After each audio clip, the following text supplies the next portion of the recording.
జన్మనిచ్చిన తల్లిదండ్రులు, చదువు చెప్పిన గురువు, ఇంటికొచ్చిన అతిథి కూడా దైవంతో సమానమేనని శాసనం చెబుతుందని ఎమ్మెల్యే పులపర్తి రామాంజనేయులు అన్నారు.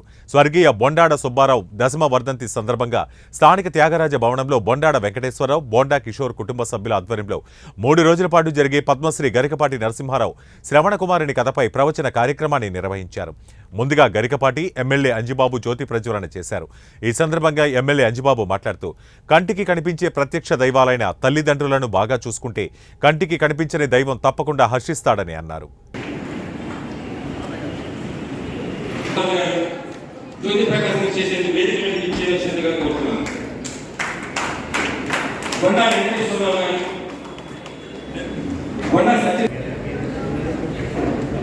మన త్యాగరాజ భవనంలో సంవత్సరం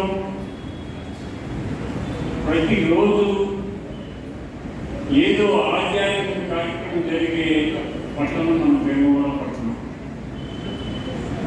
ఎంతో మంది ప్రముఖులను తీసుకువచ్చి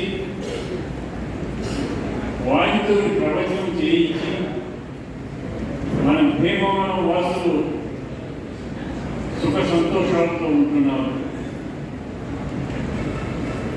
భీమవరం పట్టణం అంటే నరసింహరావు గారు ఒక ఆధ్యాత్మిక నిలయం, పండితులను గౌరవించే స్థలం. అటువంటి స్థలంలో మనం చాలాసార్లు ఇక్కడికి వచ్చారు. ఈ ప్రపంచం పాములకు కూడా అర్థమయ్యే విధంగా, పాములు కూడా శభాష్ అనిపించే విధంగా మీరు ప్రవచనం చేయడం భగవంతుడు మీకు ఇచ్చిన ఆ వరంతో మమ్మల్ని అందరినీ ప్రవచనంతో బుద్ధులు చేసి,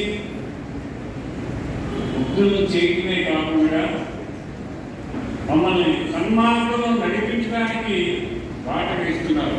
ఇలాంటి మహనీయులు ఈ రాష్ట్రానికి, ఈ దేశానికి ఉండాలి. ఈ దేశం బాగుండాలి, ఈ రాష్ట్రం బాగుండాలి, మనమందరూ సుఖంగా ఉండాలంటే ఆధ్యాత్మిక చింతన పెంపొందించుకోవాలి. దానికి కారకులైన నరసింహరావు గారు మనకి 3 రోజులకి ప్రవచన కార్యక్రమం చేస్తారు. వారి ప్రవచన కార్యక్రమం ఉంది.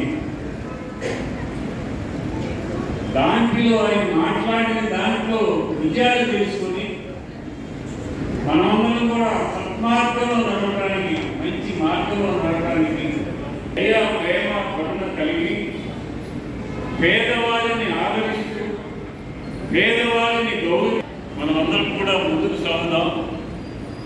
నేను శాసనసభ్యుడిగా వచ్చిన తర్వాత భీమవరం నియోజకవర్గం అన్ని రంగాల్లో అభివృద్ధి చెందాలని ఆలోచనలో ఉన్నాను. ఆ ఆలోచనకి మీరందరూ కూడా సహకరించండి. మన భీమవరం పట్టణాన్ని మంచి పట్టణంగా, ఒక ఆధ్యాత్మిక పట్టణంగా,